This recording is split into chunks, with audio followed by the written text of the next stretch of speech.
Hello, I'm Rick Stivers. I'd like to welcome you to YoungMartin'sReels. Today's project is going to be this compact interceptor reel, and this right off the bat, this reel is going to be a fail because the anti-reverse knob for it is broken off. Now, could the reel still be used? Yes, it could be used with that anti-reverse knob broken off, but you wouldn't be able to disable it. But that's not that big a deal because a lot of reels today don't have an anti-reverse override. So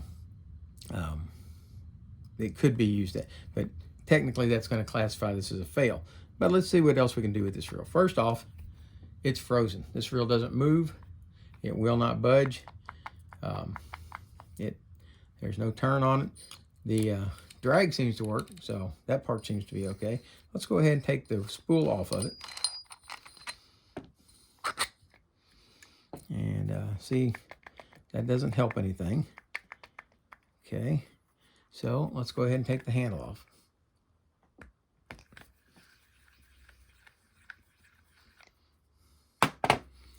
Okay, still frozen.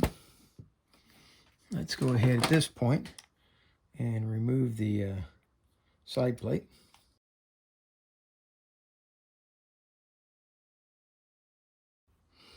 Okay, we're going to remove the side cover. I think we are. There we go. Okay. Now, oh, look, now we're turning free. Okay. So the problem seemed to be here.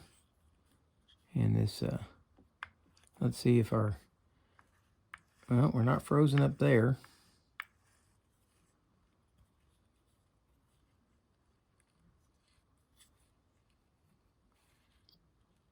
I don't see any binding there. Huh. This all moves freely. Okay, let's take a look on this side. Maybe, nope, that's turning. Oh. Oh, okay. Let's zoom in on this.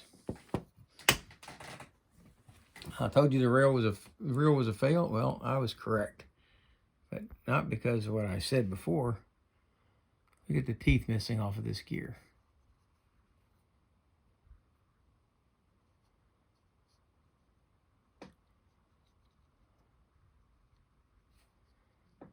Okay, and the possibility of finding a new set of teeth for that is practically none unless I could find a donor reel somewhere. So that's going to be the end of that. However, we could still go through and I can show you how, if you have one of these, how to go ahead and finish taking it apart and putting it back together. But yeah, this is absolutely shot. I'm going to clean that so you can see it better, but yeah, we'll go to, all right. So the side case on this is in good shape except for the handle to deactivate the anti-reverse. So it's missing that. So you would need the handle, the screw for that. But aside from that, the side plate's in good shape. Let's see what we got here, how the rest of this would come apart. Okay, we're going to want to release these two screws in order to free up the crosswind block.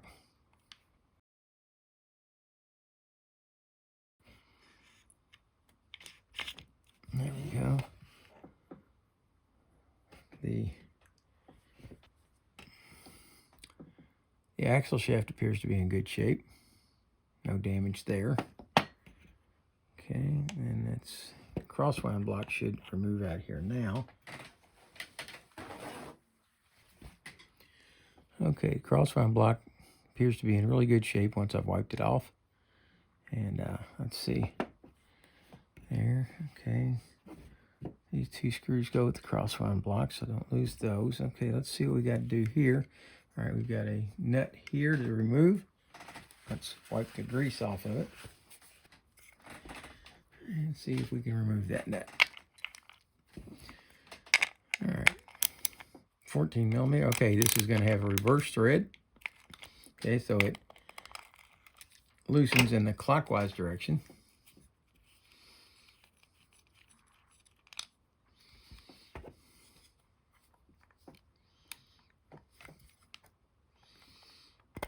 Okay.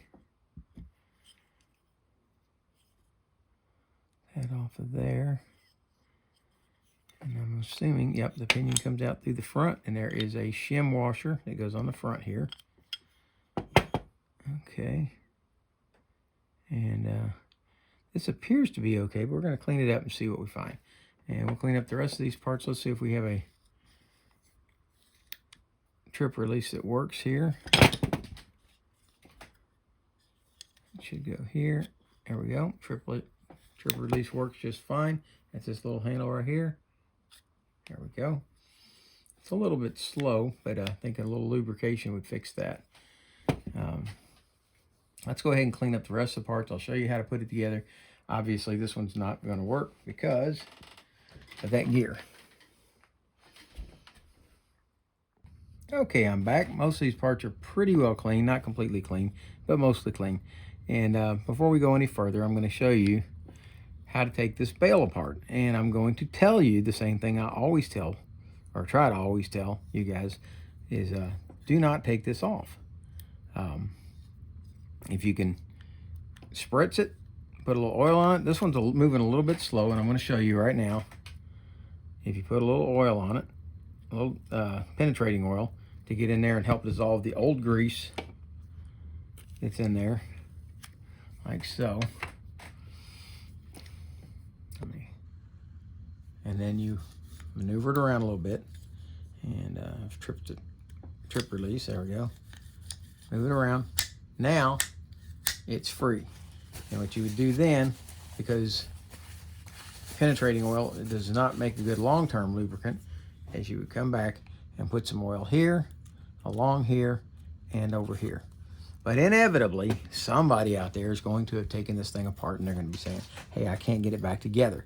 So what I'm going to do is go ahead and take this one apart and see if indeed we can get it back together. I believe the spring is going to be located in this side over here. So we're going to take the non-spring loaded side apart first.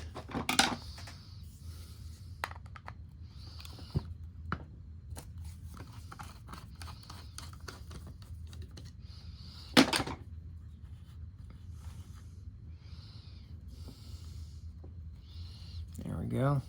Okay, and there's just a little bit of dirt in there that you would need to clean out. And I'm going to have to scrub that a little bit. It's kind of corroded in there. Okay, and I see that the nut on this side over here has worked its way loose, so we're going to go ahead and remove the bail wire from the trip arm.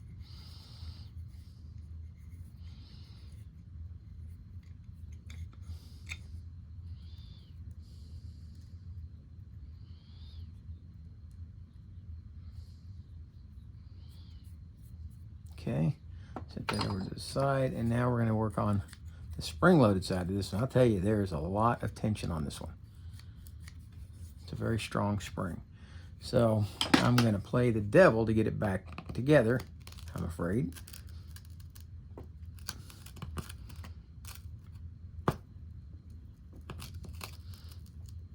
Now that feels like that screw is about to snap off, folks. So I'm going to leave it. I've turned it a half a turn, and it did not want to move. It turned, but it felt, and it was not loosening at all. So let's go ahead and clean up around it.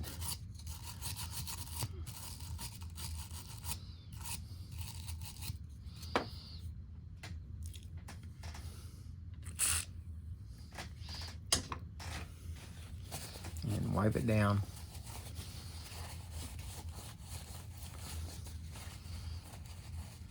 And it's pointless to snap off a screw if you don't have to. So I'm going to leave it just like it is. And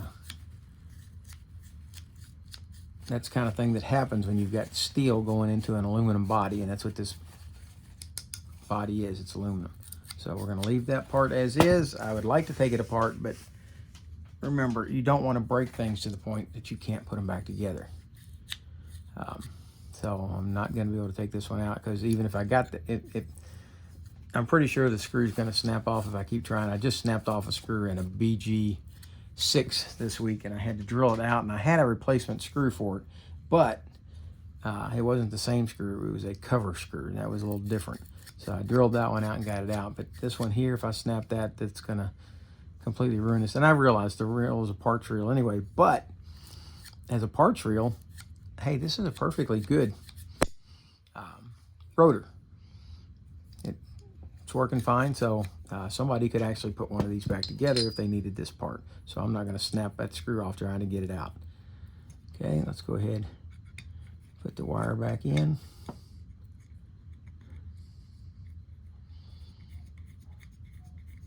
I'll tighten that down a little bit. Oh, we still haven't scrubbed this end.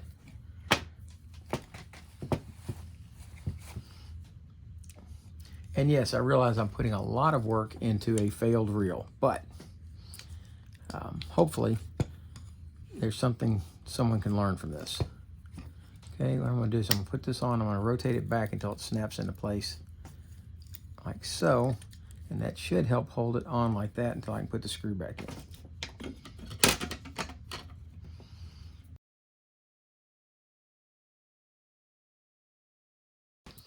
All right, trip lever. There we go.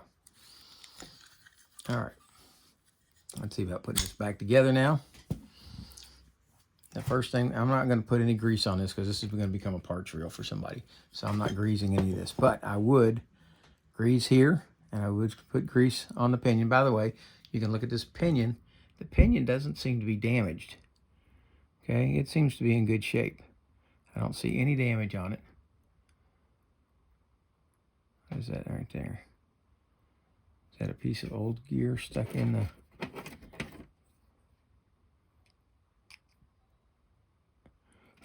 Yes. That was a piece of broken gear stuck in there. I can see it better on the camera than I can with my naked eye. Here's another one. Okay.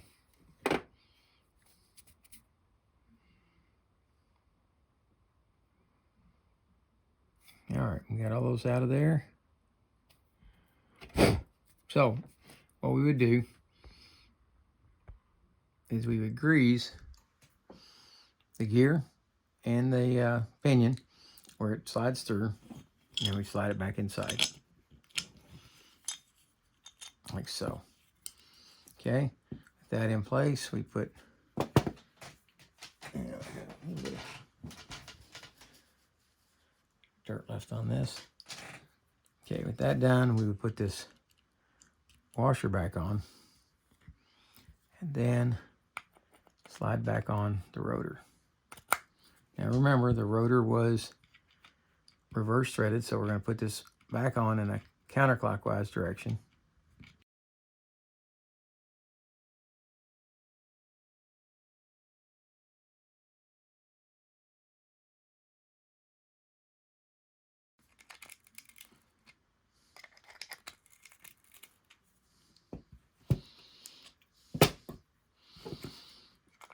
If you think there's a possibility you got it cross-threaded, make sure to do it by hand before you use any major tool to tighten it down with, okay?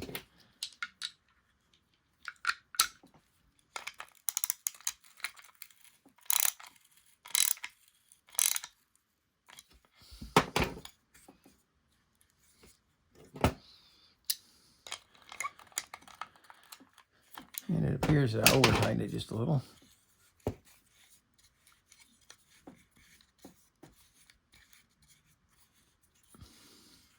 Really feels as though there should be another shim washer in here.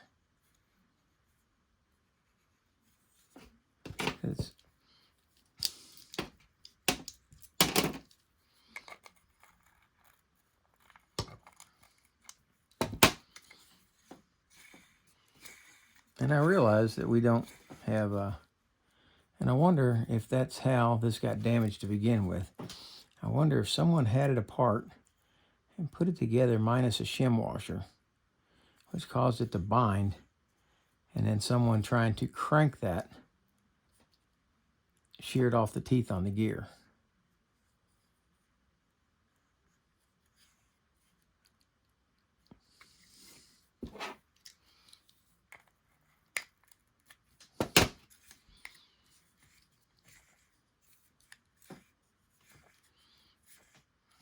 Okay. All right. The next thing that will go back in then is going to be the axle shaft. And again, it's going in without any lubrication. Wow. This tells me there's still some dirt left in there.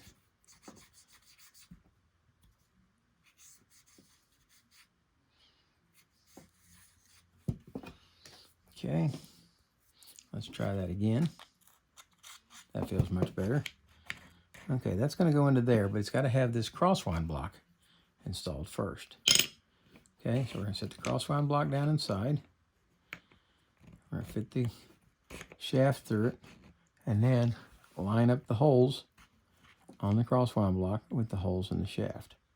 Let's see if there's a difference in the holes. Nope, they appear to be all the way through and exactly the same.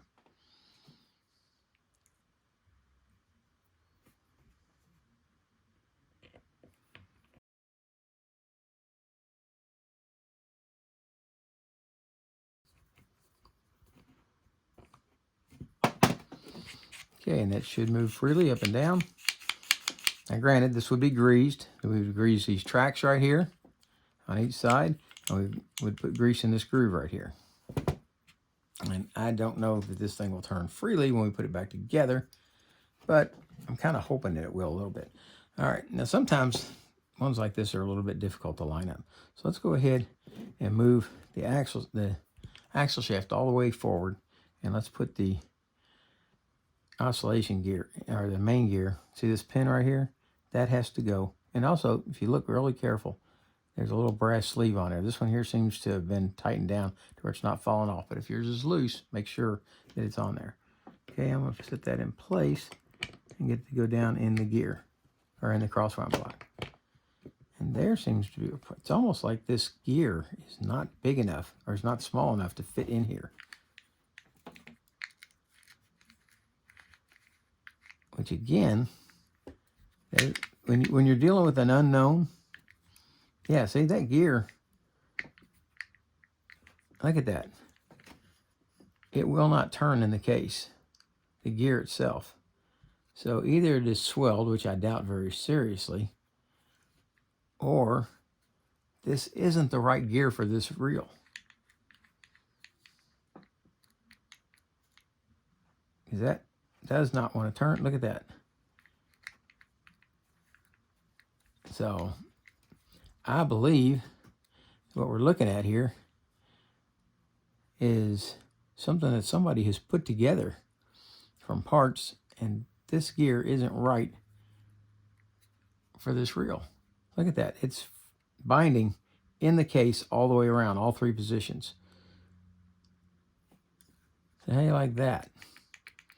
So not only are the teeth sheared off, it seems to have the wrong gear in it. So I believe that we can call this reel an absolute total fail all the way around. But if you had a good one that was working, at least now you have an idea of how to take it apart, service it, and put it back together. That one, I mean, it almost fits. I think I probably could have chucked that up in my lathe and spun it a little bit and shaved a little off, and that probably would have fixed the problem. But with the teeth gone, that's not going to make it happen. I wonder if somebody got it mixed up with another one, or bought a replacement part and they got it for the wrong reel. I just don't know. But this one, folks, we are definitely going to call this Compac Interceptor an absolute total fail. And there's nothing I can do for this reel. It is a good looking reel. Had it been working, it's one that I think I would have liked to have had in my collection, which I don't really collect, but if I did, yeah.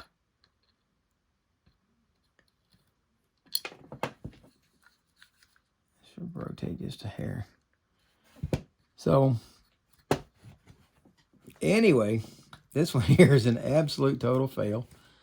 And for now, that's Rick Stivers of YoungMartin'sReels signing out. So if anybody, no, I'm not signing out yet. If anybody knows anybody who needs any parts off of this thing, a rotor or a handle or the spool, they're all in really remarkably good condition. Just, it's got what appears to be the wrong gear inside, and it's missing the plate, the handle for activating and deactivating the anti-reverse. This rotor's in good shape, except that one screw doesn't want to come out, but it's functional. So if you have a compact interceptor and you need parts, you know where to go. All right. For now, that's Rick Stivers, YoungMartin'sReels, signing out.